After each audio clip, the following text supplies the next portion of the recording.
This is not a drill. I repeat, this is not a drill.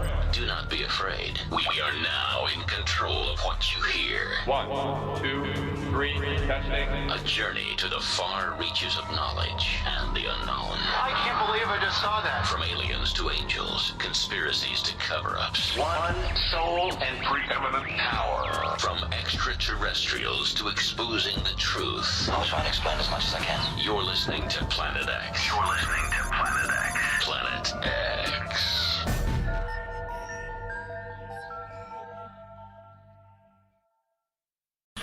The radio show that officially does not exist. This is Planet X. Planet X. This is Planet X, broadcasting to you around the world on our Planet X network. Streaming 24 hours a day, commercial free. This is not a drill. I repeat, this is not a drill. Do not be afraid. We are now in control of what you hear. 1, 2, 3, testing. A journey to the far reaches of knowledge and the unknown. I can't believe I just saw that. From aliens to angels, conspiracies to cover-ups. One soul and preeminent power. From extraterrestrials to exposing the truth. I'll try and explain as much as I can. You're listening to Planet X. You're listening to Planet X. Planet X. Planet X Live. Planet X Live. The Sunday Show. Tonight with your host, Ames. Hello, good morning, good afternoon, or good evening, depending on where you are listening to us around the globe. Welcome to another edition of Planet X Live. The radio show that officially does not exist. This is Planet X. Planet X. Joining me on this show is my chum, my colleague, and my fellow Planet expert and co-presenter, Ben Emlyn Jones. Ben, how are you doing? Hi, I am. I'm very well, thanks. How are you? I'm not so bad. Ben, we've got a lot to get through with ELLIS, and we know it's not going to go smoothly, technically, as things always seem to go awry with ELLIS whenever he's near any electronic equipment. So we'll get on to ELLIS and, well, tell you all about him. But you're listening to Planet X Live. X marks the spot. This is Planet X. Ben, before we speak to ELLIS, let's get a look at the world from your perspective and what's been happening.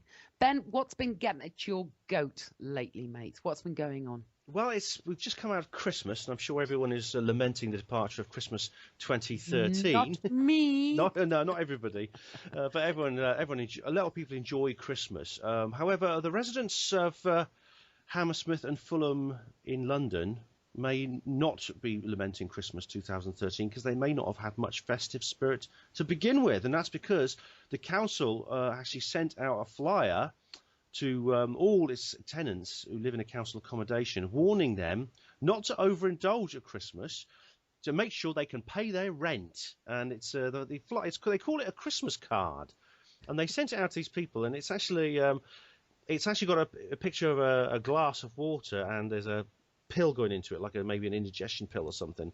And you think it is. You look closer, you see it's a £1 coin, and they say, "Don't overindulge this Christmas. Pay your rent." Now, this is what's absolutely amazing about this is the council is trying to justify its actions by saying that 46% of its tenants are in serious rent arrears. Well, why is that? Is it because people maybe having that extra slice of turkey? Are they maybe buying too many presents? Why are people in 46%? Why are 46% of people in rent arrears? The reason is it's because they're poorer than they used to be. That's it. No other reason.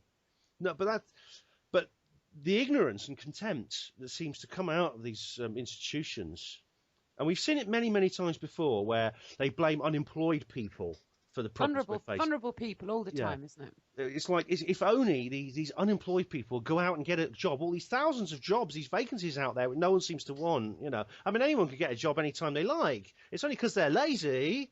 If only it was that, we'd be living in some kind of paradise. And it's the same. Do you remember when there was swine flu a few years ago? 2009, the swine flu epidemic. Yeah. There were some news articles coming out because apparently economists were concerned about the damage that might be done to the economy by swine flu. People who were firstly not at work because they were off sick from work, they reckon at least a quarter of the workforce might be off sick at any one time. Also, people would lose their appetites, they wouldn't go out and buy things and food, they wouldn't have the energy to go shopping. And they were worried about the damage this was going to do to the economy. And this was just 1 year after £3.8 trillion had been lavished on the banks to prevent them going under. And why, oh why, when you take that into account, are people complaining about swine flu, about unemployment, and even Christmas? It's like worrying about a mosquito bite on your arm while Dracula has his teeth sunk into your neck. That's a really good analogy. Do you know? I mean, it's the worst thing about it is it's extremely contemptuous. It's not only wrong. It's not only a misdirection of priorities. It's like pointing the finger at us and saying it's our fault. If we're not unemployed, then it's because we've got swine flu. And now, even if you have a job and you never catch swine flu, it's because you enjoy Christmas. This is why the economy is in the state it's in. And do you know what? It's like the authorities, they're going to do anything at all, that rather than address the real reasons of poverty, they will tiptoe and they will circuit and tiptoe and run rings about around the real causes of these problems, and they will instead focus on completely irrelevant matters. And do you know what?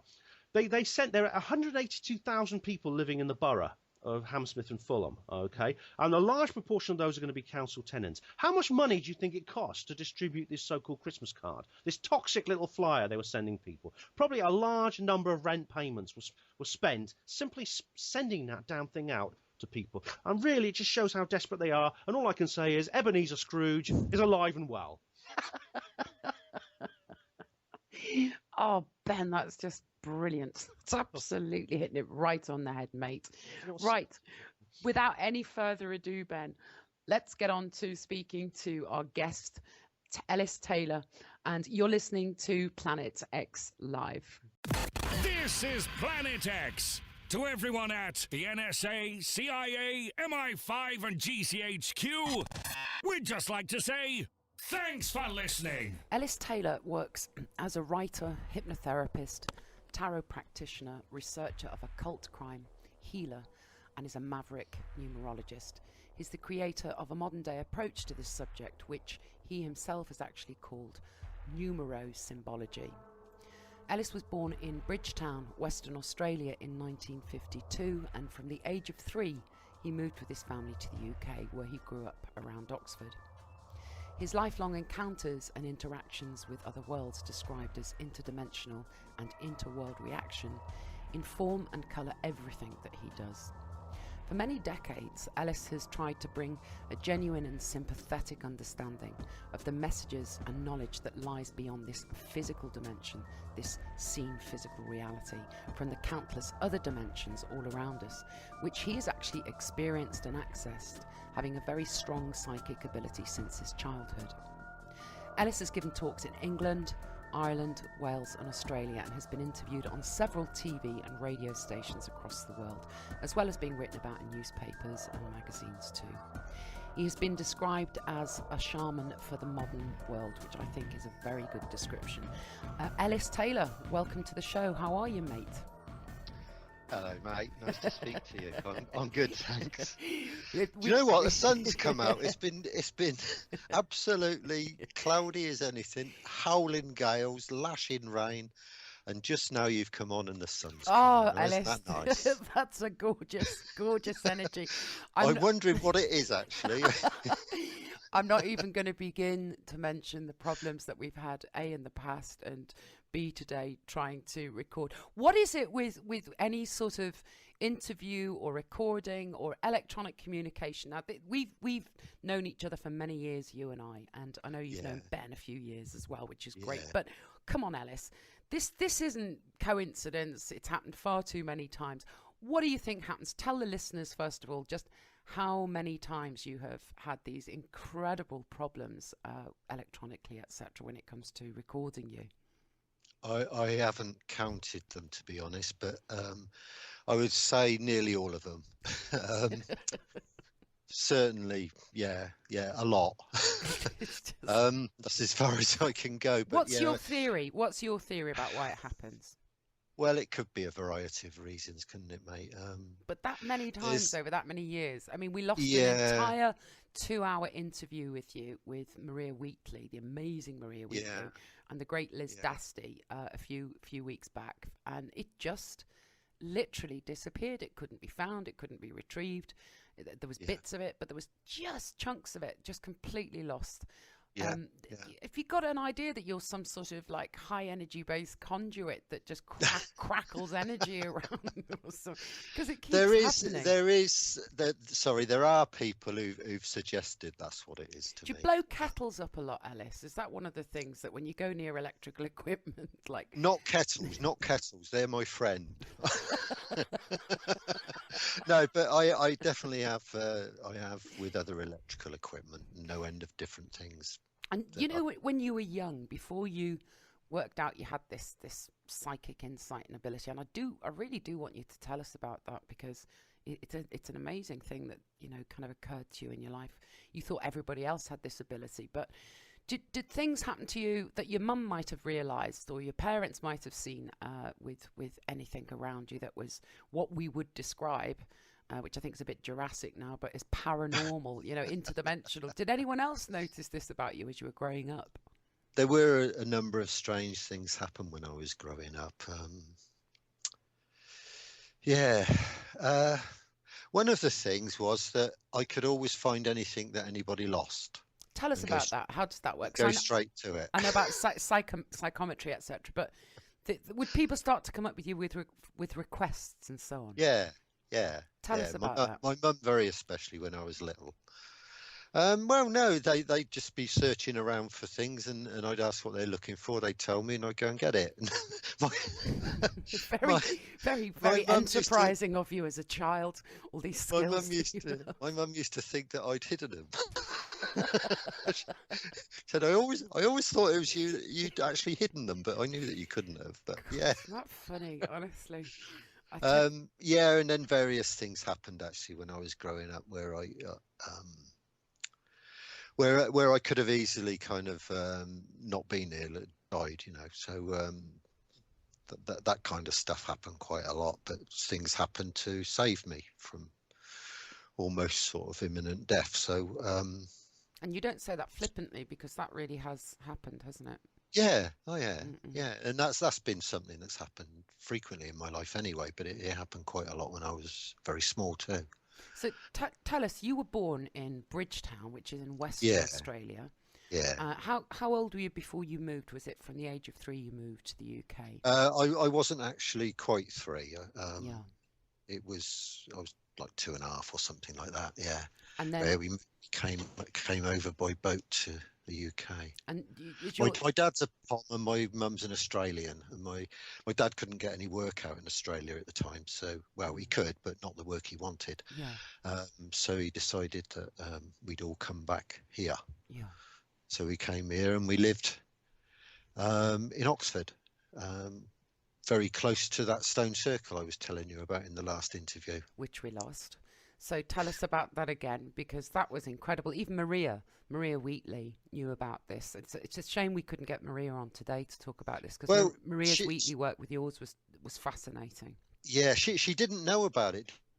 Oh no, it was the other one she knew about. No, She was, yeah. that's right. Forgive Well, me. Ben knows about this as well, but this is several years ago now. I think it's about 5. I'm not quite sure. Yeah, St John's College in Oxford were having a quadrangle built, and when they were clearing the ground and started digging, they found a number of skeletons. yeah. Of course, even St John's, someone must have reported them or something, because St John's, probably would have tried to get away with it. But the archaeology had to come in, and they came in, and the police came in, and because skeletons they have to. Yeah. And they had a look, and they found all these bones and things, but they think they're probably from the St Brice's Day massacre that happened in Oxford when a load of Danes were killed. And how many hundreds of years ago would that have been? Then, roughly. A few hundred years ago. Right, I okay. can't remember Yeah, the date. yeah. probably 500 or something years ago. Okay. But anyway, they carried on digging and found that they were actually excavating the edge, just a very small edge of an arc, Yeah. and they extrapolated it and realised that it was a huge henge. Now, for people outside of the UK who don't have standing stones, and we've got lots of listeners from all over the world, tell us what a henge is. Explain that. It's really just the ditch that circles a sacred site of some sort. And you can have wood henges and you can have stone henges, and there's just a circle of stones or a circle of wood, and I think they used other things in the past. But anyway, this was just one tiny arc of this henge. Right. And as I said, they extrapolated it and they reckoned it was 150 meters in diameter. It was one of the largest henges ever discovered in Britain. And anyway, and this is assuming that it's only one of the circles, because I've got a feeling it's more than one circle. Yeah. So it's very likely that the church that I had the Mark of the Beast put on, St Giles Church In Oxfordshire. In Oxford, that, and I better explain that term. I call it that. It's the christening ceremony. Love it. The Just perfect. The church is probably enclosed in another ring that goes around that. Yeah. But anyway, they reckoned it extended from St Giles, Banbury Road, St Giles. Probably need to look on Google Maps or something. From St Giles to the other side of the Museum of Natural History. Now, if you measure that out, it's a lot bigger than 150 meters. Yes. It's absolutely enormous. Yeah. And anyway, they discovered this thing and quickly sort of buried it and built this huge, great building on top of it. And they said that within 2 years, the citizens of Oxford and the public would be able to see all this kind of this investigation that they'd done. There'd be all these kind of relief maps and things to show where it was and everything about it. But that was 5-6 years ago, maybe. Yeah. Not a thing. Just gone quiet. Actually, don't even know about it. And that's the thing with Maria, you see. I mean, you'd think really that the news of it would have filtered out somehow. We're talking about Maria Wheatley there, because Maria Wheatley's really got her finger on the pulse of all of these sites, the sacred standing stones. She's an amazing dowser. She's an amazing woman. And that I remember now, she didn't know about that. That's right. Yeah. So typically we're looking at Christian sites being built on pre-Christian sites where sacred ley lines or energetic magnetic energy lines gather and crisscross, all sorts of things. Like there's a complete science to this, there's a flow to this, which our ancestors understood fully. But do you think there's something a bit more sinister with the cover-up of the discovery of the skeletons? What's your feel on that? Yeah. I suspect there could be, but I haven't looked into it. It does seem a bit odd that they put it there. Yeah. I've kind of looked at alignments coming from this henge and through this henge, and they're quite remarkable, and I've got those on my website as well. And actually, if you go on to my articles page, you'll see there's quite a long article on the discovery of this henge, and not just that, but Oxford. Yeah. But anyway, what was I going to say? Yeah, the thing is that what's been known for a very long time is that there was a Druid college near Oxford. Yeah. And nobody's been ever able to find it. Now, I'm pretty certain that this henge was that college. Yeah. That was the original Oxford University. Wow. Now the University of Oxford is not going to be very keen on that. they really. Well, it's surprise me. It's a Christian foundation for a start, isn't it? I mean, it was started by the Catholic Church, all of it. So they want to be the original. I mean, what they were saying for quite a long time was actually that King Alfred the Great founded it. But then that was proven to be a load of old tosh, so they had to admit that was nonsense. But yeah, I mean, it's been there a long time, and it was set up really to further the agenda of controlling humanity, suppressing humanity and its spirituality and consciousness. So, I mean, on this is obviously all my own views of it, but it's views from not only my other world education then, but also from my experiences of looking into it all and what fits and connecting the dots, etc. So the thing is, St John's is an immensely powerful college, and in a university that is probably, I look at it as being the centre of the world. It's where everybody who's anybody who runs anything in the world comes. Right. They all come to Oxford. Yeah. And it's really like the centre of the web to me. Gotcha. It's been overlaid over this incredibly powerful, sacred spot in the British Isles that has been known for a very long time to be the centre of Britain. Now we're talking about the spiritual centre, not the geological. No, what's the word? Geographical centre. Yeah. So, and it was written about in ancient texts where they had to find the centre of Britain, and they discovered it was in the centre of Oxford, and there were two dragons fighting there and all that kind of stuff, the red and the white dragon, etc. That's one of the stories. I think that was in the Mabinogi, the Welsh things. I was about to say, yeah, that's the Dinas Emrys connection, the sacred site in Snowdonia. Go on. Yeah, and so, and what it is goddess territory. It was very watery. It was like the Somerset Levels. It was just a marsh and water, and just a few little islands popping up out of these marshes. One, and you can tell the ones that were islands because they end in the letters EY, which means island. Right. And there's islands like Binsey, and there's Hinksey and Osney. There are three of them. And fresh water, we know, was considered to be of the goddess energy. Was all sacred. All these open water, clear water sites. Yeah, all around, and they even have to acknowledge it. I mean, they try to say that Oxford's called is given its name from being a ford where ox crossed. I mean, to me, that's juvenile. It's not what that is at all. It's to do with Taurus the bull, and crossing of the heavens, and we're talking about precession stuff. We're talking astrological stuff, and of course Venus is Taurus is the house of Venus, and Venus is the goddess. So that's really sort of the underlying history of Oxford, but it's been sat upon by this Capricornian Saturnian energy that is the University of Oxford.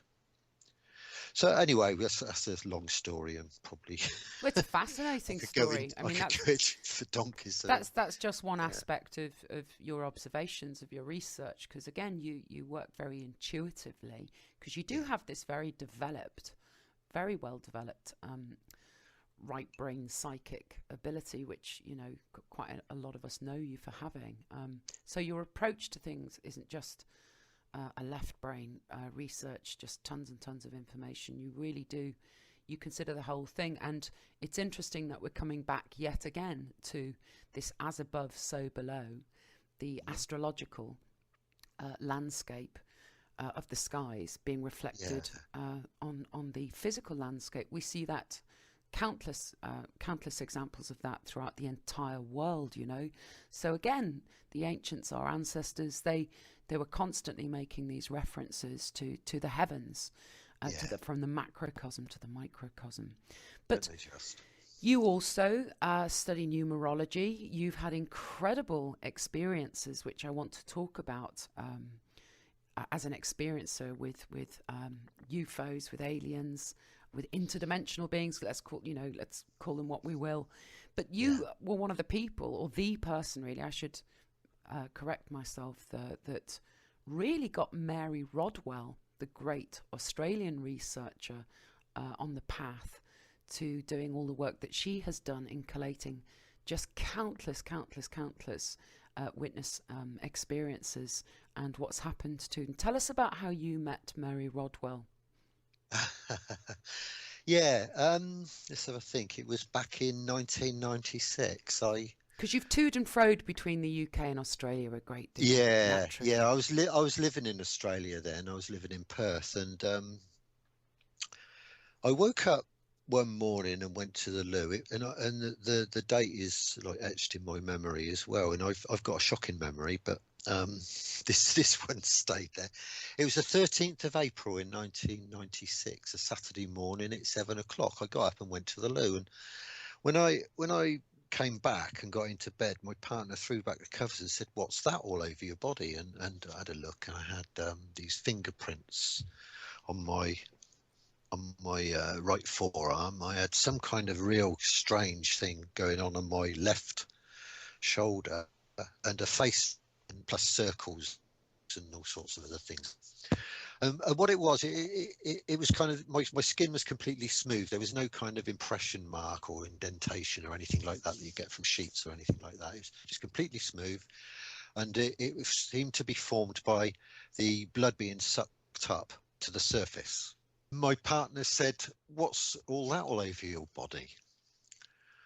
And I had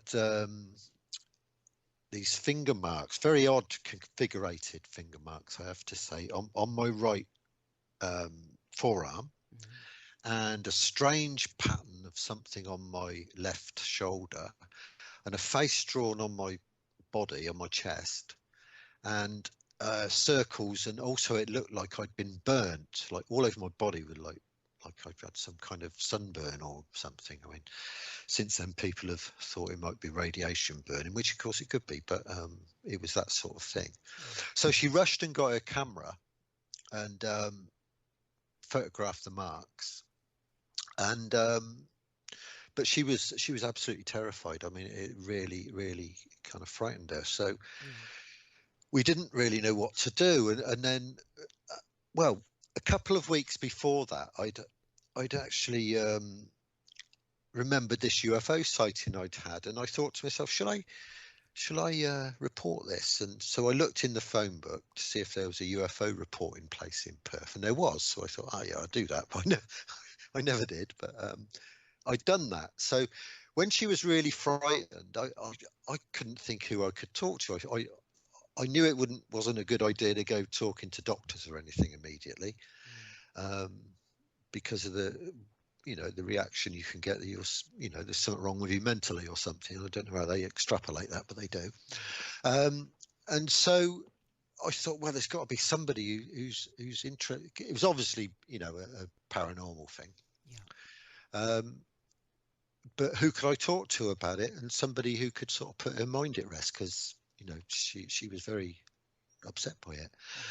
And so I phoned up these people, this UFO group, who met at the Murdoch University, and it was actually run by some quite high-level academics there.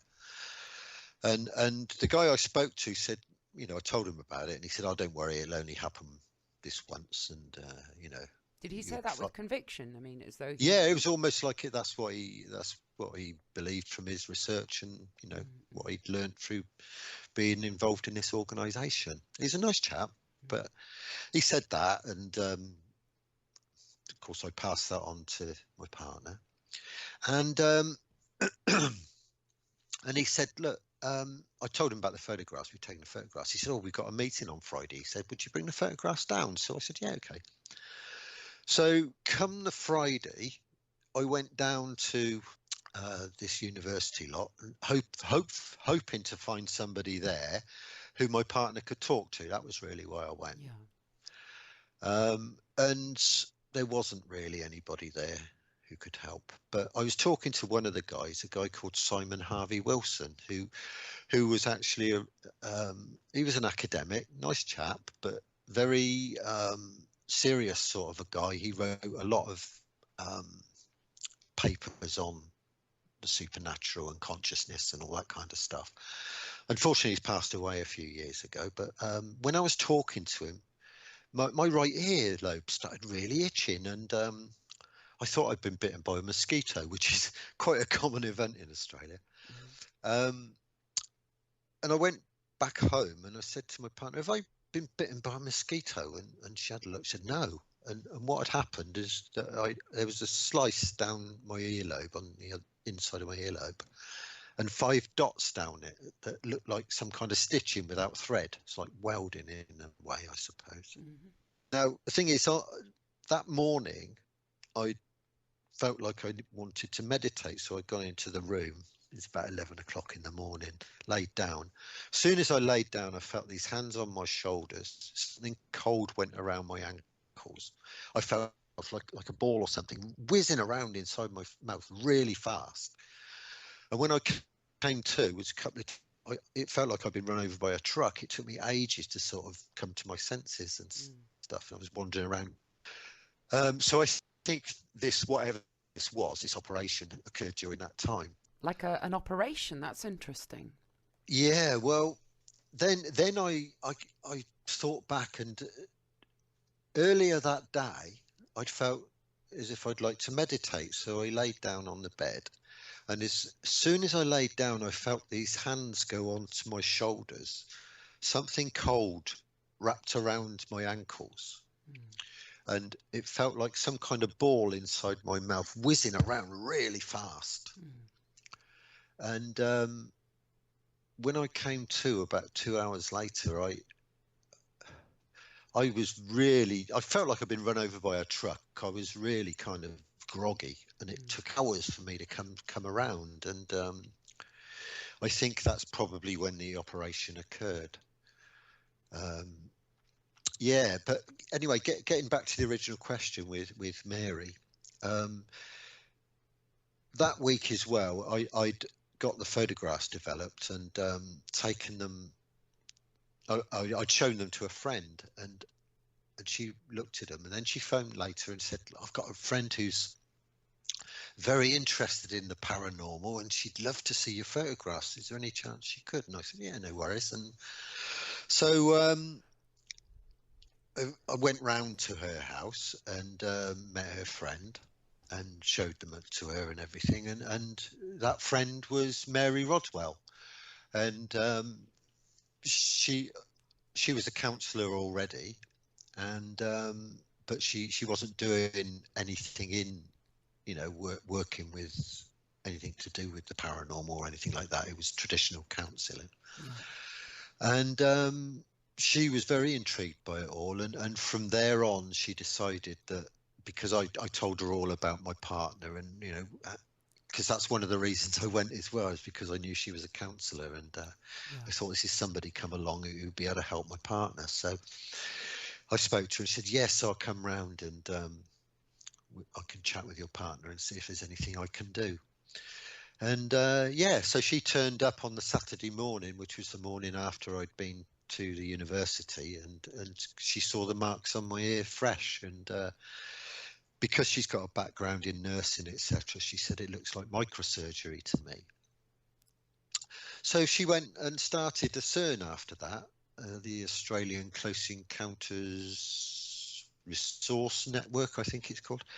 And from there, I think quite a few thousand people have actually accessed a CERN. Well, she does some sterling work, but I think it's really humble of her and very noble of her when she always, makes that reference to the fact that she got on this path because she met you, and I just think that's terrific. And her work in its own right is outstanding because of her dedication to her work. But I just thought that was interesting that was how you guys first met. You had UFO encounters or strange sightings before then, though, hadn't you? Yeah, since I was a little kid. I mean, consciously recall things from when I was.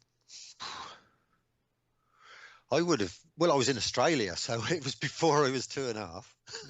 Yeah. I can remember things from there. I can remember things throughout my life.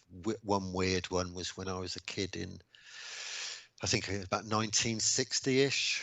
I was with a group of friends in the fields and just playing there, and all of a sudden there was this helicopter about 50 yards away, and we kind of looked at it, and the rotors were going around, and we didn't hear it land, didn't see it coming. It wasn't there before someone noticed it, and anyway, we looked around it, and these two tall guys walked out of it. And what always got me all through my life, I always thought to myself, why didn't they? You know, when you used to see them on the TV and that, or we still do, you know, when people get out of helicopters, they crouch, don't they, and hold their hat on or whatever, or hair down. But these two guys just walked straight out, upright, and walked straight over. And you thought that was quite remarkable in itself, that you clocked that? Well, no, because at the time helicopters weren't something that you came across, really. Since then, it seemed strange because these guys walked out upright rather than crouching. But they walked up to us and they said particularly to me and another friend, do you want to go for a ride? Flipping neck. I know.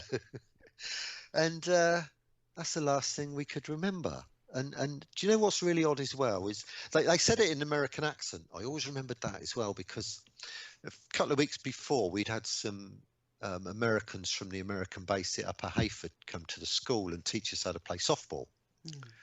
So I knew this American accent, and plus also at that time cowboy and Indian films were all the rage, so you knew an American accent from that as well. So we knew what an American accent was, and these guys spoke in an American accent. And anyway, we didn't even talk about it afterwards. You and your friend? We never talked to each other about it. None of our friends. None of us talked about it. So how many? Can I ask how many of you? You certainly got the one friend. You're saying that you didn't talk to. How many of you do you think, you know, went in this helicopter, even though you've no proof you went in the helicopter, you just have missing time? But how many of you would have been there, perhaps? There was about, it's hard to say, maybe 9. Oh, right, okay. Somewhere around that. And they particularly spoke to me and this other guy. And we never even, I mean, when you're a kid, if you're a kid, even if it happened now, if a helicopter landed and said, do you want to go for a ride? You tell everybody, wouldn't you? I know, it's the way you say it. It's just really... you'd be so excited, wouldn't you? And I mean, crikey, we'd have been stars in the neighbourhood, you know. We'd just told everybody. But naturally. It's just funny how you say it. This is Planet X. Planet X. You're listening to Planet X Live, and we're talking to Ellis Taylor. Ben, did your mum ever warn you not to take lifts in helicopters off strange men with strange foreign accents? Well, for some reason, she left out helicopters. I don't know why that was. I actually live not far from where Ellis had that encounter, and I think I might have actually visited the same field. It's all been built over its houses now. It's called Greater Lees, but I think I might have actually been to that field myself, but when I was a kid. But I never saw any helicopters, at least none lower than a few hundred feet. You'll have definitely been there, Ben, because it's about where the Bullnose Morris is. Oh yeah, you'd have had a pint or two. Oh, well, maybe when I was a bit older, certainly. So, Ellis, you've got this group of friends, about 9 of you. You're all about 8 years of age. No one mentions it again. Yeah. Not one of us talked about it. It was completely forgotten about, I suppose. Although occasionally I did remember it, but I only remembered it when I was on my own. Yeah. Anyways, about 30 odd years later, I suppose, I moved to a village outside Oxford, and I was just driving past the local shop, and I saw one of my childhood friends going into the shop. And now this was the guy who the two people in the helicopter had spoken to. It was me and him. Yeah. And anyway, I stopped and had a chat, and he lived in that village. And so he said, "Oh, we'll have to go out for a pint." And I said, "Yeah, okay." So when we did, we went up to the local pub, and we were standing there having a drink. And I suddenly remembered this incident. And I said, "Do you remember when that helicopter landed when we were kids?" And he looked at me and he said, "Yeah, I do. What happened?" I said, "Well, I was going to ask you that because all I can remember is him asking us if we wanted to go for a ride." And he said, "Well, that's all I can remember." He said, "I haven't thought about it since." And anyway, that's all we could remember. And then, like a few years later, I was out with another friend, and we called into another pub in Headington. And a friend of mine from my childhood was actually the landlord of this pub, and talking to him, and I remembered this incident again. I said, "Hey, Nick, were you with us when that helicopter landed?" He said, "Yeah." I said, "Well, what happened?" He said, "I don't know, probably ran away, didn't we?" Now, Wow. don't you think that's a bit odd? Oh, very. None of us remember what happened, and and one remembers only to the point that I remember, and the other one thinks we ran away, or well, he doesn't know, but that's what he assumed we did. So was that the end of the conversation, literally? About that, yeah. He because what he did, actually, I forgot to mention that. What he did when he said that, he kind of just turned and went upstairs. That was his pub. What do you expect? Sorry. Yeah, I know, but he kind of, yeah, he didn't want to talk about it. It was like, I don't know, just odd. I just thought the reaction was odd at the time. That's what he did. When he came down again, sort of quite a while later, but it was just a bit bizarre. So you had this missing time. Don't know. Can't remember anything. I suppose that's kind of what I meant. You couldn't remember anything. Yeah, But it's, but no specifics of hours or anything like that. Mary did regress me on that. What came about then when Mary Rodwell regressed you? Do you know what? I can't remember. In Oh, fact, I don't Ellis. remember it, but that's my memory. But she wrote about it. She put the regression in her book. Right. Yeah, it's in the book. So whatever it was,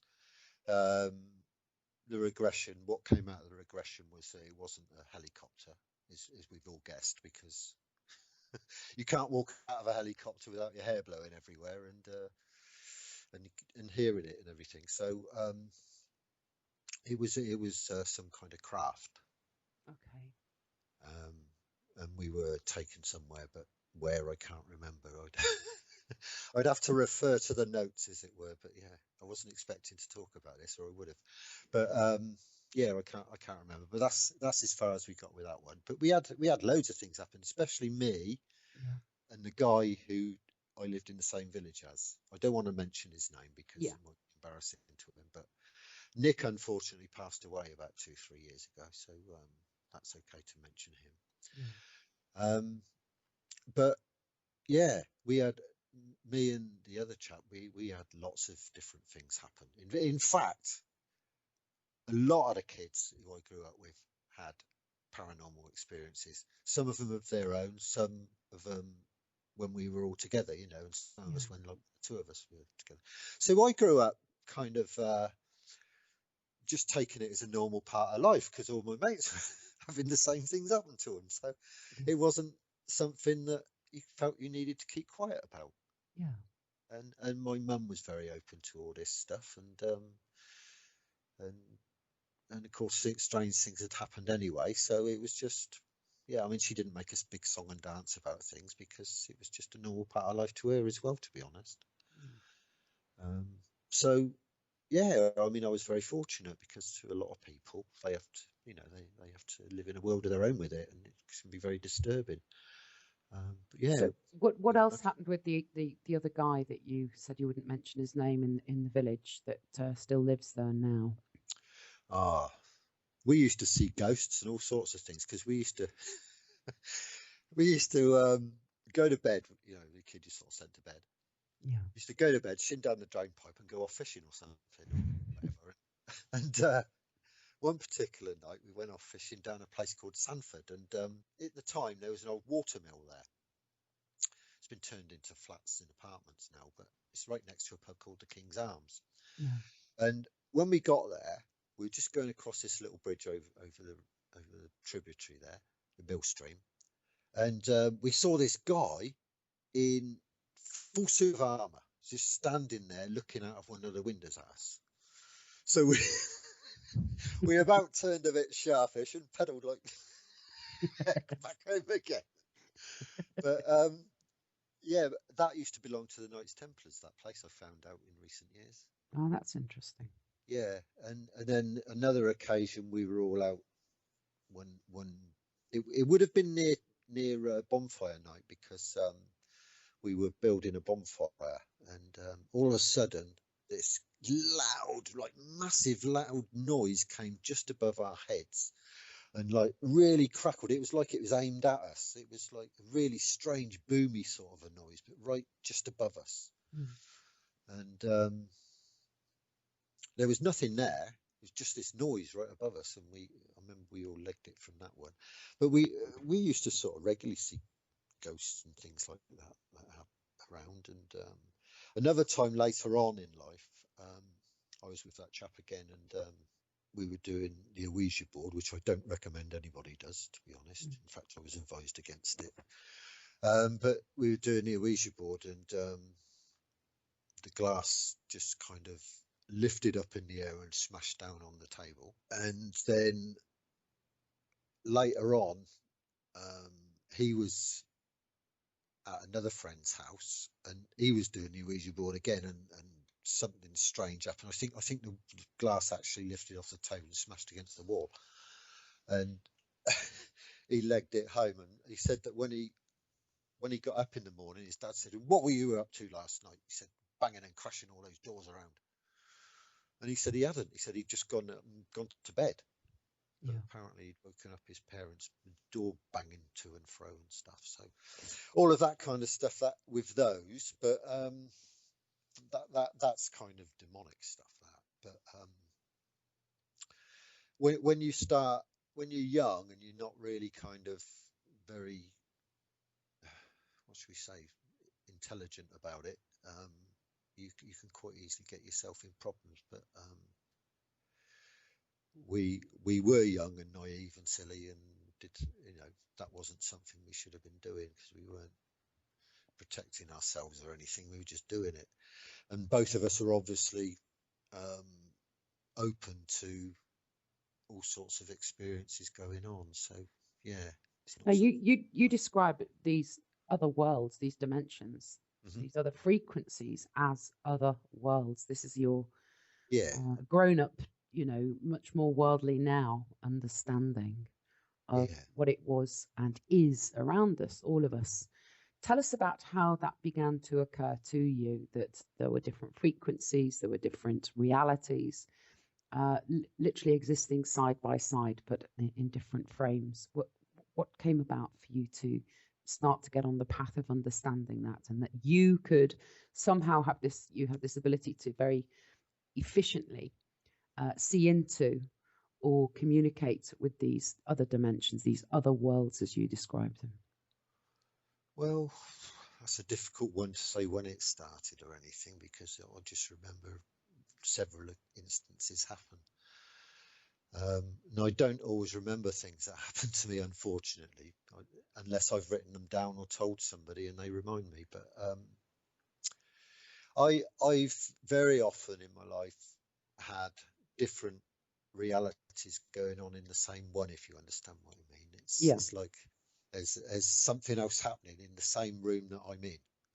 Do you know what I mean? It's another absolutely reality going on. Yeah, I mean, in one instance, just came to mind was that I was in my living room. This is in Australia again, and it was during the 47 days of non-stop stuff going on. During that 13th of April thing I mentioned earlier. Yeah. I was sitting in the front room, and I decided to go to the loo, and I had to walk through the kitchen to go to the loo. So I got up, and as I walked through the kitchen, I saw this giant reptilian standing there. Right. The way you do. and I was like in motion. So I'd kind of walked through the door and I thought, flipping heck. So I walked back again and it was back to reality. Well, normality again. And then see this reptilian was he was kind of crouching, and the impression I got from it was, shit, it's seen me, right? It was Wow. like that. And it was almost like I shouldn't have seen it, but I had. Yeah. And but the whole room was not the room. It was more like another reality, but joined in with this one. It was connecting with this one. Yeah. Another hologram. Yeah, connecting with this one. The way I kind of picture it's. I was talking to somebody about this yesterday, actually. You know how you can blow bubbles, yeah, out of soapy water or whatever, and you can get loads and loads of bubbles joined together, yeah. Right. Or cuckoo spit, you know that thing cuckoo spit you see on plants. It's loads of bubbles joined together. Yeah. That for me really kind of represents quite well how there are different dimensions, and not only different dimensions, but also how we can have lots of different lives that can actually connect with each other, but they're all in the same one. It's all the same one, if you see what I mean. There's where they touch is where they can connect with each other. I've heard them described similarly, but as honeycombs. Yeah, I think I prefer the bubble one. Yeah, yeah. Because it can be joining in so many different places. Yeah. And they all join to each other in one. So anyway, that's my impression. The other one I saw, which might be a bit controversial. I was in Australia again, but this was only about 2 or 3 years ago, and I woke up one morning and in the room was like this whirlwind, and spinning around in this whirlwind were Kerry Cassidy and what's his name? Bill Ryan. Her former documentary film partner, yeah. They were spinning around in this whirlwind and they were really fighting with each other, right? And she had very pointed teeth and she actually looked a bit like Melusine with like this fishtail kind of thing. And he looked like quite reptilian, I suppose. And they were really arguing with each other. And then this thing spun round and they were spinning around in this whirlwind, and then this whirlwind went. So Kerry Cassidy, Bill Ryan, they're having this big fight in this whirlwind, in your reality that you're viewing. She's got that you've described as very pointed teeth, and they're having a right go. So go on. What well, that was it really. It's just that that span round, and this was another reality happening in my reality again. It was as real as you like, but it was just like the realities had touched together again. And see, what was interesting about that is that a few years ago I visited the Laughlin UFO conference, and when I was sitting there in the communal hall outside the conference room, the doors opened and these two reptilians walked in arm in arm, right? Again, the way they do. And they sort of, it kind of fizzled, but they went back to people. Okay. And one was David Wilcock and the other one was his girlfriend. I mean, they've kind of been, there's been this kind of relationship, hasn't there? This working relationship that Wilcock and Ryan and Cassidy have had. I just thought that was quite interesting. So, and I was going to give a talk in Sydney when I left Laughlin. I was going to Sydney. So I thought, I'm going to mention this. So I looked on the internet for a picture of Wilcock, right? And I went onto his website, and blow me, the picture on his website had him with a reptilian eye. Was that photoshopped, or with his eye being a reptilian eye? Are you saying that was a photoshopped image, or was it actually something that had been That was the captured? photograph on his website. And you noticed, is that what you're saying, that Yeah. his eye So, was a reptilian eye? so I thought, oh, I love that. And yeah, and took a screenshot of the page as well, just in case he changed it, which I haven't checked. He might have changed it by now. I don't know. But I think you've got a copy of that on your website, haven't you? Yeah. Just remind us, what is your website if anyone wants to go look at that right now, Ellis? Well, if you go on to ellisctaylor.com, that's the portal page, and you can go onto several websites there. But there's a search facility there as well. You'd find it on there. So are you saying that you feel that those individuals are very reptilian? We all have aspects within our DNA which are reptilian, but are you saying, I don't know, are you making that statement, or is it just I'm not really making a statement. I'm just making the an observation? observation. Gotcha. Okay. Yeah, That's what I interesting. saw, and that's what I experienced. But a number of things happened to me at Laughlin. It was just awful. I was psychically attacked from the minute I got there to the minute I left, and I just could not wait to leave. It was horrific. How did that psychic attack take its form? Were you very physically ill? Were you tired? I was ill, extremely tired. I missed so much of it because I just couldn't wake up. I had things going on in the room. There was people talking in the room. Some woman walked through smoking this cigarette. And when I went out, she wasn't there. It was just like all going on. It's for young and old in there, and I couldn't bear it. And then another time I was sitting listening to a lecture, and the whole floor started shaking. It was like really, really badly shaking. Yeah. And the people sitting next to me, I looked at them, and this girl, her face was like, she was really frightened, and she said, "Do you think it's an earthquake?" Yeah. And so I don't know. And then it stopped, and went outside, and I saw Paula Harris, and I said, "What do you think that was?" And she said, "What?" I said, "Floor shaking." She said, "It wasn't shaking by us." And the next day, it was another conference, another speaker. I was sitting there in a different place with obviously some different people next to me, and the floor started shaking again. Wow. And it really was like an earthquake. Yeah.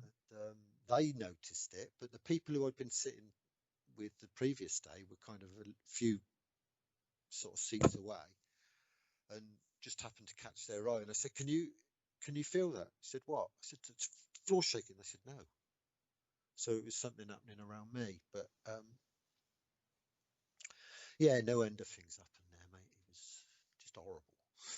When you see something as overtly in your face, like Yeah. the reptilian in your home, or the reptilians walking out, or the formats of reptilians, because it's just what you're deciphering, isn't it? It's how you're decoding something in that moment, that split second, etc. How does that take you? Or have you become not blasé? Have you become a little bit more, let's say, accustomed to being able to realize that you can sometimes see things on different frequencies? Over time, has it become a little less shocking, or does it still shock you? I don't know. I'm curious about that. I suppose really I've kind of become used to it. Yeah. I can't say that I don't get like shocked occasionally. Yeah. It depends really on what you're doing and what frame of mind you're in, doesn't it? But yeah, I just take it as a natural part of life, really. It's just Let's my talk life about anyway. how you've been able to have the privilege of speaking to some very brave and courageous people who have been survivors of satanic ritual abuse, because this is a massive worldwide phenomena that does exist. It's highly organized, and a lot of people, they can't cope with the idea that satanic practices or ritual abuse takes place. Some people just can't cope with it. They can cope with certain things, but they can't cope with that. I'm a great believer in trying to allow as many people to voice their or authentic experiences of what has happened to them, because some of the the courage and the bravery of some of these survivors, adult survivors of this, that whom I've come across, has just completely changed my life. It's so shocking. It's so real. It's international. It runs economies. It does all sorts of things. But you've spoken to quite a few survivors of satanic ritual abuse, because people have trusted you. They've similarly decided that, you know, you're somebody that they can trust. But what's your awareness of it? Say, for example, that you were coming across in Australia. I've got 2 interviews on my website from victims of abuse, well, survivors of abuse, they prefer to call themselves, I'm sure, which people can read. I think really to understand it is such a huge subject, and you have to kind of have a very broad spectrum of understanding of quite a few different subjects, really, to grasp. Well, let's talk what about, it's about. let's talk about vibration and how vibration can be amplified or decreased, because that's got a huge element and part of what this takes us into in terms of again, power, frequency, symbolism, color, all of these things. They all are an integral part of the practice of satanic ritual abuse, or any magical practices in inverted commas. It's just depending on how you're using this energy, because all energy is potential, isn't it? It's neither good, bad, or anything until you put it into practice. Now, you've talked about, again, the satanic practices in Australia. It's very highly organized. You've said that. It's not something that's, you know, it's covertly organized. Tell us about what goes on with these practices and why the power of vibration, what they're trying to achieve, why is it so important? So if you could tell that to our listeners, please. I think you need to go back really first, just to set the scene in a way. This has gone on in all across the world anyway, and it has done for a very, very long time. And we're going back kind of well before Sumer or the Eastern European beginnings of human civilization, etc. So anyway, all of these societies then grew, became run by priests, and depending on their agenda, what they wanted to do, and they got to know how consciousness works. They all had their own take on it. They performed what they called magic because they understood what consciousness was, right, and kept it amongst a few, even in the tribes. But then, of course, as time went on, the Roman Catholic Church sent its missionaries out and its armies out, and gathered all this wisdom together and brought it into one place then, which was then poured upon and practiced and perfected. And of course, every like anything else, you know, everybody had a part of the elephant, and they put the elephant together. So then they started to realize, because we're not looking at the Roman Catholic Church as being a benign organization. We're looking at it as being an organization that was set up to control and suppress humanity's spirituality, right, and conscious awareness. So all of these practices that they'd gathered together allowed them to understand how to manipulate consciousness in ways that would benefit their agenda. So, as you know, I mean, my main theme is the symbols of the alphabet and the numeric system, which they developed, because our subconscious mind communicates symbolically. Yeah. So if you can organize symbols to actually to be containers of what it is that you want to transfer into people's minds, then the alphabet and the numeric system symbols are the ideal way of doing that, because it transfers through every means, and every day you see these symbols all of the time. And then once that was in place, then you needed to start formal education. So with formal education, you got these symbols learnt by rote, which is a hypnotic practice, It's programming, isn't it? It's programming. Exactly, and you end up programming people with your intentions, and this can be easily demonstrated to work just by numerosymbology and numerology, and they wouldn't work if this wasn't the case, and they do, and they work extremely efficiently. There's nobody who isn't influenced by the letters in their names, etc. So you've got that, and that, as I said, pervades everything. But then you've got an understanding of the stars, and how the different aspects of the constellations filter through and channel energy into this dimension. And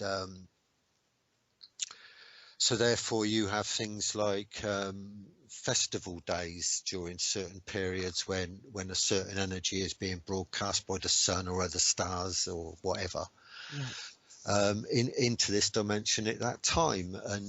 And then you've got saints' days and things like that fit with it as well.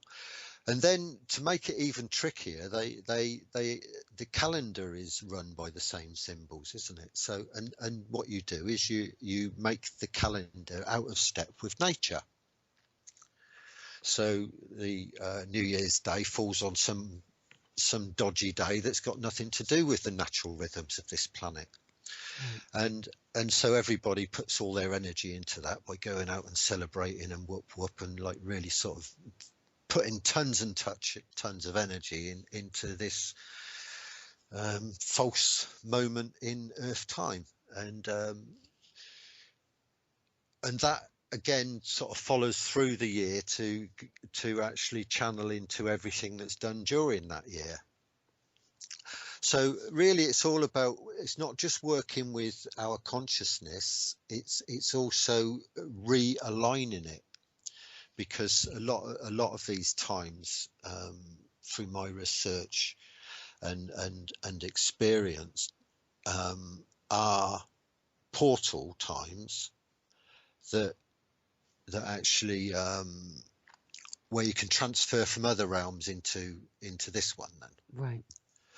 So you're kind of celebrating the power of those that have constructed the calendar, constructed the alphabet and numeric systems, and constructed the environment that human beings have to kind of move around in. And that's another thing, just to sort of go off a little bit, but I was talking about this yesterday. We think of the natural world, don't we? And we're not, how we need to get back to the natural world and all the rest of it. And really the natural world is what we're given to work with, and I was talking to this guy yesterday about our natural born rights, and that people talk about in the freedom movement. Now when you look at nature, it's actually a dog eat dog world, right? It's not just humans.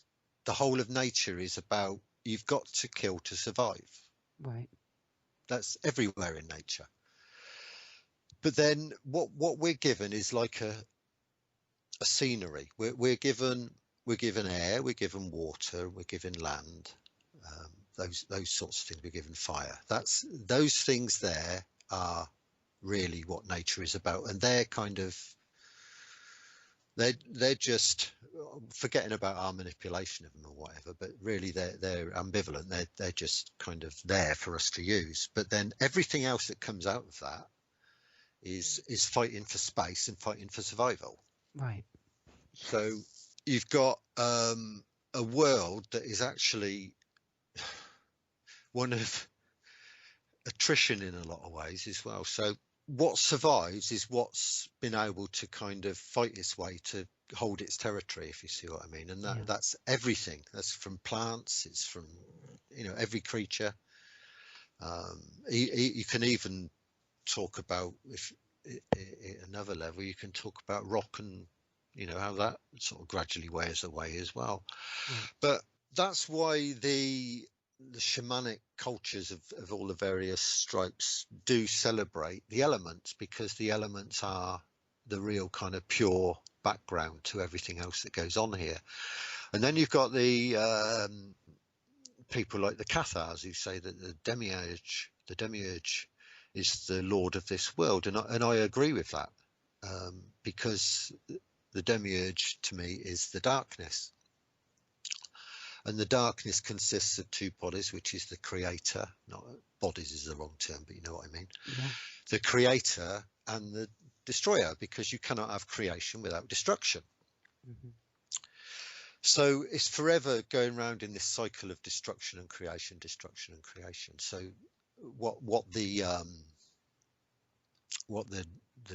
dark magicians attempt to do is to use that natural cycle of things to actually bring about the creation that they desire. But what they have to use to do that and know that is to create something, and this creative design brings about the destruction of what it is they don't want. Yeah. But in between creation and destruction, there's a point of actually nothing happening. So there's a space in between. And the same between the creation and destruction in some ways as well. But the space between the in-breath and the out-breath. Yeah, so they work in that area, and by channeling these frequencies that come from the cosmos, or come from, you know, the symbols that they've planted in every single person who's literate's mind. They manage to control things into the ways that they want it, and not only that, I've seen beings and scenes and things like that just manifest. I mean, I could be just, you know, the room's just normal, then all of a sudden, like, it's hard to explain, but like snow, then it forms into this solid being, and it becomes a being. Yeah. Now that's what happens in satanic ritual, when you're having some kind of, when you really kind of get it, you've got to manipulate that space into, and they can do it from their side as well as from this one. Manipulate that space in space of, it's not consciousness, it's not earth space. Then it is a consciousness field then. But they manipulate the energy in that to actually manifest. Mm-hmm. And if you know how to orchestrate those patterns, then you can make something manifest in this world. But you've got to know the intricacies of it, and ritual incorporates a known recipe. Ritual means to repeat, doesn't it? It means to repeat, but it's also a recipe. It's a known recipe. You over time, and what they learned from the shamans of the past, they knew exactly what ingredients that needed to be used at what particular moment in a cycle to use them, and to bring about a result they knew would happen. Yeah. It's like, you know how to make a certain cake, you put this, that and the other in it, and it gives you that. So it's that kind of thing, and that's how they work with it. And the thing is, with some of them, depending on what it is, you want as much energy as you can muster to actually invigorate that energy to bring about what it is that you're trying to produce. Yeah. So that can be through ceremony, it can be through disaster, it can be through horror, it can be through all sorts of things. Mm-hmm. So and it always happens on particular dates that are important to some sort of agenda that they're working on, to do with their calendar or whatever, or even the interdimensional calendar. But it's with a lot of what went on in the past, AM. Yeah. They were aiming at the 21st of the 12th, 2012. Right, the winter solstice. Yeah, they were aiming at that, absolutely, for sure. And that included a lot of the kids that went missing, and it included the atrocities that they were doing, because you can line them up numerologically and with numbers, and numbers is the language of the universe, and you can gauge everything through numbers. This is Planet X, broadcasting to you around the world on our Planet X network, streaming 24 hours a day, commercial free. Just like with the opening ceremony and the closing ceremony of the Olympics, for example, reinforcing all of this stuff. And as you said, they were aiming for last year as a big year to try and cast this spell, as you've described it, over consciousness. Absolutely. It was about casting the spell over consciousness. It was about, you see, every time that there's some kind of movement, like was going to be happening there, they're obviously aware of it and always been aware of it. When you have to explain that, when you say this movement, you mean this raising of awareness, this consciousness raising. Yeah. It's not a raising of awareness. It's an opportunity to raise awareness. Cool.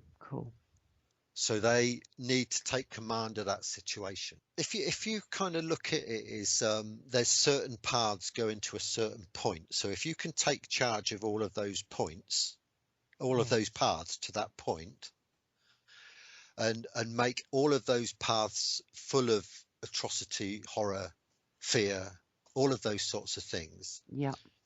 And it comes to that point, it can do nothing else but corrupt that point.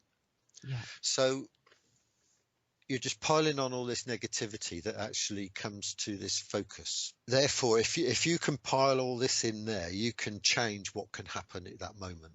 Yeah, you can influence where it's going to go, what's going to happen with it. Yeah. So you're effectively hijacking that. Yes, you are. Yeah, and that's what they aim to do. And at the closing ceremony, they raised their phoenix and said, "Yeah, we've done it, lads." It was kind of like that, and that was the closing ceremony of the Olympics, wasn't it? Yeah, and I was thinking the other day, you know how it's kind of a regular thing, isn't it? Throughout the year, every year, there's a child that goes missing. Yeah. And it's all over the newspapers, all over TV, even though there's hundreds of kids in this country go missing all the time. Yeah. There's always one who's particularly pointed out. Yeah. Yes.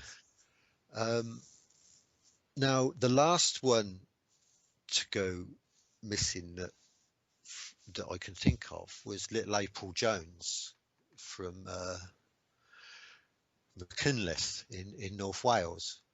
And she went missing on the 1st of October in 2012, right? Now you got to look at the numbers, yeah? So you got 1st, that's 1, October 10, which is 1 again. Yeah. 2012, the 2 1s and 2s again, right? So that they were really kind of emphasizing this 1 and 2 thing. Yeah. And it was, from memory, 81 days away from the solstice. So I think it was 81. Which numerologically is all to do with 9. It's to do with the moon. It's to do with precession. It's to do with lots of different things. It's like it becomes a reverse of the star age, which is 1080 years. That's the number. So you reverse that, you got 8 and 1, 8 1. So that was all to do with it then, and of course the guy who was arrested for it, who's never said what he's done with the body, because I really don't think he knows, right, was called Mark Bridger. Now the symbolism of these people who take these kids, or these people that are put up as being the people who take these kids and do these awful things to these poor little children. they've always got names that symbolically fit. So you've got someone who's bridging, mark this, it's the bridger. Yeah. Okay, you got that kind of thing going on. And he had from memory, a tattoo of a snake and a tattoo of a scorpion. But any picture of him, I mean, he just looked like a mind-controlled zombie. And there's much more to this, and I really don't, I don't like it. It's kind of a horrible thing to have to look into, but we do need to know about these things, because what's put in front of us is usually not right. It's usually some story that they want us to believe, and when there's much more going on, because all of this stuff is orchestrated from outside this dimension, and the people that do it are mind controlled or possessed or whatever to do these things. It's not the natural way of you. I mean, yeah, there's one or two people you kind of you don't really kind of think much of or whatever, but in the main, most people just want to get on with each other. They just enjoy each other's company, and they help each other. And we're just a natural, caring species. Yeah. But infiltrating us are psychopaths and things like that, which I feel has got a lot to do with possession. Yes. And they disrupt the harmony that we could have in this world. And unfortunately, it's been set up, especially since the 80s, for psychopathy to be actually the state of mind that succeeds in this world. The world's set up for them, and people who don't live their lives in that way cannot succeed in this current state. But anyway, we go back to these missing children and stuff. It's just one of these things that it's just pounding horror into the consciousness of humanity with these little children, because like I said, we're just natural caring species. We care about our children. We don't want things to happen to them. We want to look after them and keep them safe and nurture them and all this kind of thing. And that's just natural way we are. So one of the best things you can do is if you're on the dark side and you want to really upset humanity, is do something to their children. And one of the best things you can do as well, by the way, is to, if you want to really kind of blacken someone's name, is to accuse them of something to do with child abuse. And that goes on a lot as well. And that's one of the big things that's held up above a load of people who could come out and say something, I'm sure. And they haven't even got to have done it. It's just mud sticks, doesn't it? So where was I? What was I talking about? You have to remind me. You were saying about why some of these people specifically who are accused of atrocities against children, and also the names, the numerological factor of the dates and the names of the people who are supposed to have done these things, like with this chap who was supposed to have killed April Jones, for example. Did it? I don't know. Was his father employed by the palace, by the British royal family as a detective? I can't remember if that information was correct. I remember him being a policeman. I think he was just a traffic policeman, but there could be more. Right, okay. And that on its own doesn't mean anything anyway. No, of course not. No, but I mean, you're talking about hijacking humanity in that moment, in that form of consciousness being influenced by everything from astrology to astronomy to all the different elements, the whole of our thinking and of our belief system being steered, or our energy, like when we have an outburst of energy, be it anger, sympathy, empathy, love, all of those energies, they're food, aren't they? Yeah. Oh yeah, this is all food. It's all vibration is the creator of everything. That's what creates is vibration. And so you actually work the vibration in the way that you want it, and of course vibration comes at different sort of frequency levels, and it creates different forms then that we can recognize. So that's really what they're trying to do. When people are in fear and low and all the rest of it, it's a different frequency to when they're happy and joyful, etc. But then sometimes joyful and happy can be the energy that they want. Yeah, it depends on what it is they're trying to produce. So it's about, I mean, they're alchemists of energy, so that's what they do. and if you have that knowledge as the alchemist of that energy, you literally can steer people or get people to do or believe absolutely anything. And when people are very stressed and trying to, feed their children and create a life where they're just getting by, or they're just doing things in a certain way, and they're stressed and stressed and stressed, most people don't even realize that they're being manipulated, because all of this that you're describing is affecting the subconscious, the subliminal reality that people don't think has any great influence on them, Yeah. But what they do as well is actually, because our bodies are receivers, it's not just the brain, the heart, or whatever, it's all of our body. We've got so much water in it, which carries memories and carries messages. It means that they can cause all sorts of illnesses and disabilities, and so if they sort of pump us full of this drug or that drug, or this frequency or that frequency, or whatever, they can change our behavior and our state of being, and even our willingness to battle against what's happening, or even to notice. So all of that's going on too.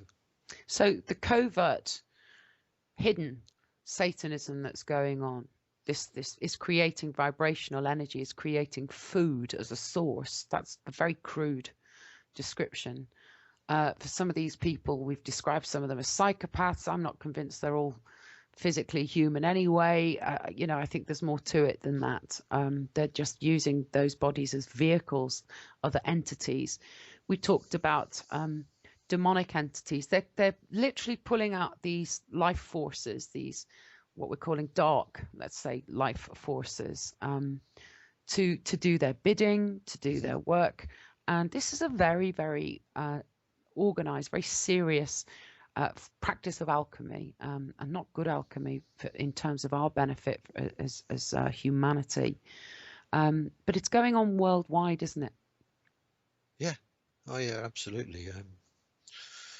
No doubt about it whatsoever. And see, when I see a news item, the first thing I always think, I mean, that I'm talking about on the mainstream media, because obviously over all these years now, a ton of things occur to me straight away. I'd look at, what day or date does this, is this happening upon? What's the mood? Everything. And I'm not just talking about manipulation for wars. You've described the manipulation of, for example, lots of children go missing, but only the ones that we're hearing about, and the names of the people, the numerological value or elements included in that whole recipe. I can't look at the mainstream media now, Ellis, and just take anything at face value. I can't watch it anyway, but when I listen to it on the radio, because I don't have a television, I just kind of, it's almost like a natural thing for me to start saying, oh, here we go, that's interesting. Not with everything, but with an awful lot of things, especially manipulated events. Yeah, I think that's the wise way to be as well. I mean, still, most people you talk to, and I talk to, seem to be very taken in by the stories that the mainstream media push them as. This is the reason for that, and that's who's the baddie, and aim your eye at them, and we're the goodies, and we're coming, we're the US cavalry coming in to save the world, etc. And I think the vast majority of people still think like that. It's another reason why again, the mainstream just dismisses and ridicules astrology, and astrology runs wars, runs governments, runs royal. Yeah. Houses. Well, you can't have everybody else knowing about this stuff. It is still a very enclosed knowledge. Yeah. So the last thing you want is everybody else being able to read all this stuff. It takes a lot of time, it takes a lot of research and commitment, and actually the ability to move in between worlds, etc., to actually see how this stuff works. Yeah. And to test it, to make sure it works. It's not an intellectual thing. If you're only going to use the intellect, you're going to stay in one sphere of reality and go no further. So you cannot see the whole picture. This is Planet X. Planet X. So you've managed to explain something and express something very, very complex and very it goes right the way back, obviously, but you've done lots of research yourself, but you've managed very well to explain something which is very, very difficult in just a few minutes to be able to do so.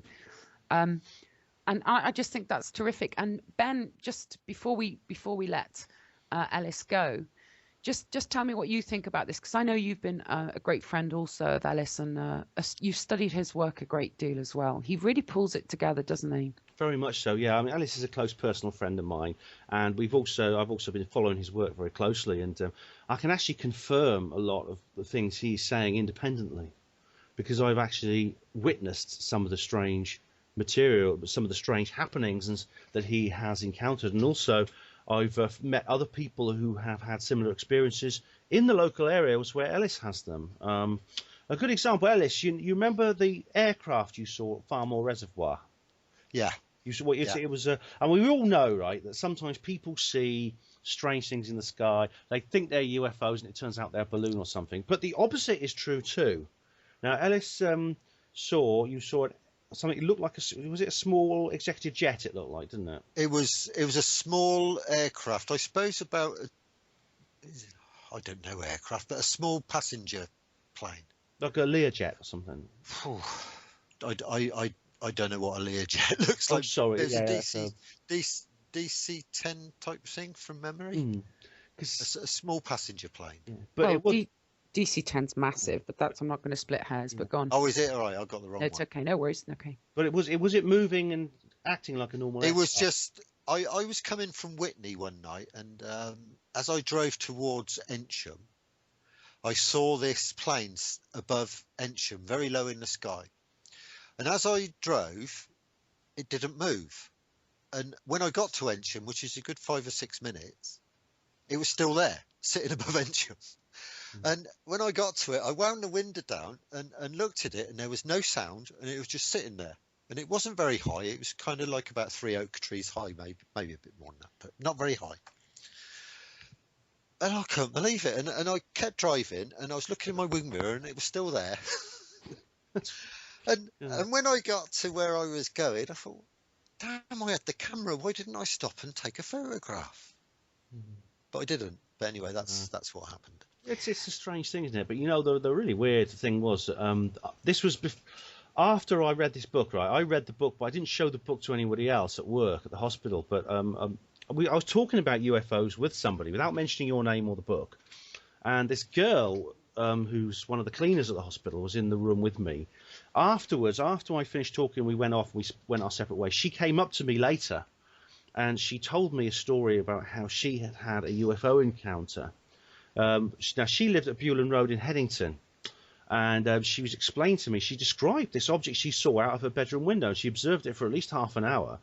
And she's a Hungarian girl, doesn't speak very good English, but she managed to describe an object that looked like an aircraft, a normal aircraft that was standing stationarily in the sky and not making any noise. And she didn't know anything about you, Ellis. I've not mentioned you or your book. And that to me was just absolutely remarkable. And this was this was about 10 miles, I'd say, from where Ellis had his encounter with this strange object. Yeah. Ellis, I'm very conscious of the fact that you've got to go, and before you go, we want to say from Planet X, thank you so much. We've got to get you back on again, and we've got to have at least 16, 17 ways to record you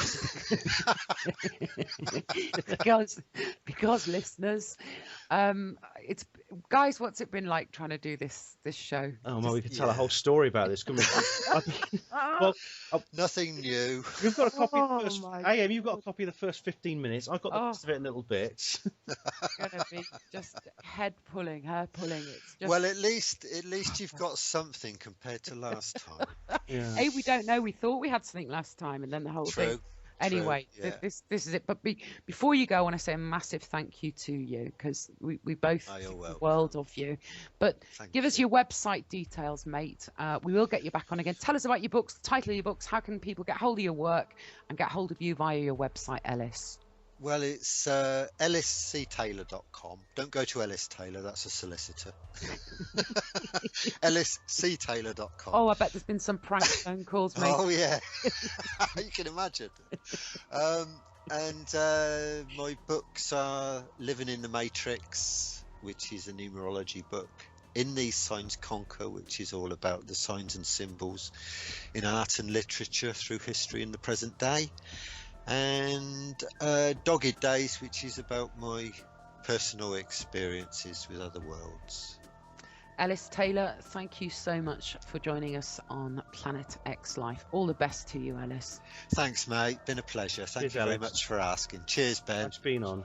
Speak to you soon, both of you. Bye, See you, love. mate. Bye-bye. Bye. Bye. This is Planet X, broadcasting to you around the world on our Planet X network.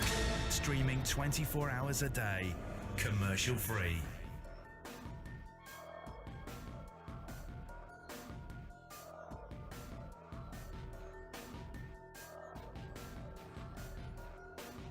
Planet X. The truth is on air.